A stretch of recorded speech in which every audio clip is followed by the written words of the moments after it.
Assalamualaikum warahmatullahi wabarakatuh. Perkenalkan, nama saya Sisil Anggriani dengan NIM C0D022002. Di sini saya akan menjelaskan konsep penghasilan dalam akuntansi perpajakan. Baik, pertama di sini saya akan menjelaskan pengertian pajak penghasilan. Dalam Undang-Undang Nomor 28 Tahun 2007, pajak adalah kontribusi wajib kepada negara yang terutang oleh orang pribadi atau badan yang bersifat memaksa berdasarkan undang-undang dengan tidak mendapatkan intervensi secara langsung dan digunakan untuk keperluan bagi sebesar-besarnya kemakmuran rakyat. Sedangkan pengertian penghasilan dalam Undang-Undang Nomor 36 Tahun 2008 tentang pajak penghasilan adalah setiap tambahan kemampuan ekonomis yang diterima atau diperoleh wajib pajak, baik yang berasal dari Indonesia maupun luar Indonesia, yang dipakai untuk konsumsi atau untuk menambah kekayaan wajib pajak yang bersangkutan dengan nama dan dalam bentuk apapun.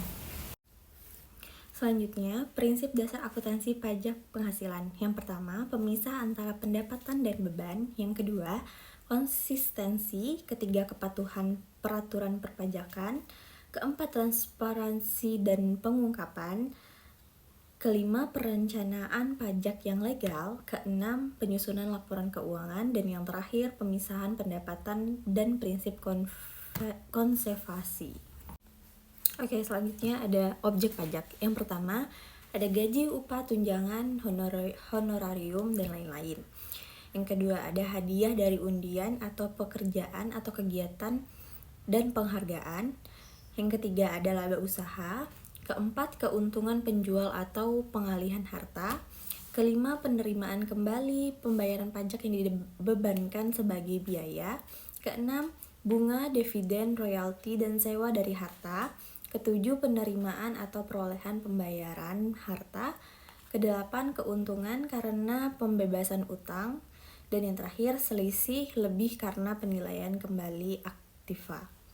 Selanjutnya ada bukan objek pajak. Yang pertama, harta hibahan atau bantuannya yang tidak ada hubungannya dengan usaha atau pekerjaan dari pihak yang bersangkutan. Kedua, warisan. Ketiga, pembayaran dari perusahaan, asuransi karena kecelakaan, sakit, atau karena meninggalnya orang yang tertanggung, dan pembayaran asuransi beasiswa. Selanjutnya, penggantian berkenaan dengan pekerjaan atau jasa yang dinikmati dalam bentuk natura dengan ketentuan bahwa yang memberikan pengganti adalah pemerintah atau wajib pajak menurut undang-undang, dan wajib pajak yang memberikan pengganti tersebut sesuai ketentuan dalam pasal 9 ayat 1 huruf D tidak mengurangkan penggantian itu sebagai biaya. Selanjutnya, keuntungan karena pengalihan harta orang pribadi, harta anggota firma, perseorangan komanditer atau kongsi tersebut kepada perseorangan terbatas di dalam negeri sebagai pengganti sahamnya, harta yang diterima oleh perseroan, persekutuan atau badan lainnya sebagai pengganti saham atau sebagai pengganti penyertaan modal. Selanjutnya, dividen yang diterima oleh perseroan dalam negeri selain bank atau lembaga keuangan lainnya dari perseroan lainnya di Indonesia dengan syarat bahwa perseroan yang menerima dividen tersebut paling sedikit memiliki 25% dari nilai saham yang disetor dari badan yang membayar dividen dan kedua badan tersebut mempunyai hubungan ekonomis dalam jalur usahanya. Ketujuh, iuran yang diterima atau diperoleh dari pensiun yang disetujui Menteri Keuangan, baik yang dibayar oleh pemberi kerja maupun oleh karyawan, dan penghasilan dana pensiun serupa dari modal yang ditanamkan dalam bidang-bidang tertentu berdasarkan keputusan Menteri Keuangan. Yang kedelapan, ada penghasilan yayasan dari usaha yang semata-mata ditunjukkan untuk kepentingan umum.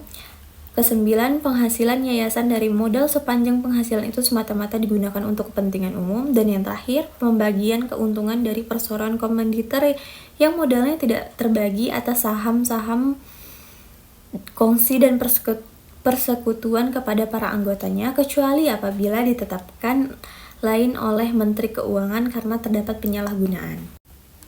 Baik, yang terakhir kesimpulan. Konsep penghasilan menurut akuntansi dan perpajakan berbeda. Ini merupakan hal yang wajar mengingat tujuan dan pembuatan kebijakan pada kedua laporan keuangan tersebut juga berbeda. Pada akuntansi, atau komersial, pendapatan revenue dan penghasilan income adalah hal yang berbeda, tetapi keduanya masuk dalam laporan keuangan. Sedangkan di dalam akuntansi pajak atau fiskal, pendapatan adalah penghasilan. Definisi pendapatan menurut IFRS dan IAS 18, pendapatan atau revenue adalah arus masuk bruto atas manfaat ekonomi selama periode tertentu yang timbul dari aktivitas biasa dari suatu perusahaan atau entitas, di mana arus kas masuk tersebut menghasilkan peningkatan ekuitas. Selain dari peningkatan yang terkait kontribusi dari para pemilik modal, sedangkan menurut UU nomor 36 tahun 2008 pasal 4 tentang pajak penghasilan, penghasilan adalah setiap tambahan kemampuan ekonomis yang diterima atau diperoleh wajib pajak, baik berasal dari Indonesia maupun luar Indonesia, yang dapat dipakai untuk konsumsi atau menambah kekayaan wajib pajak dengan nama serta dalam bentuk apapun. Selanjutnya, pajak merinci penghasilan ke dalam ketiga kategori, yaitu penghasilan yang merupakan objek pajak, penghasilan yang dikenakan pajak final, dan penghasilan yang bukan merupakan objek penghasilan. Atas perbedaan tersebut, maka terjadilah perbedaan laba dalam akuntansi komersial dan akuntansi fiskal, di mana pada akuntansi fiskal terdapat penghasilan yang bukan merupakan objek pajak yang penghasilannya tersebut tidak menyebabkan kenaikan laba fiskal. Baik, sekian presentasi dari saya. Saya akhiri. Wassalamualaikum warahmatullahi wabarakatuh.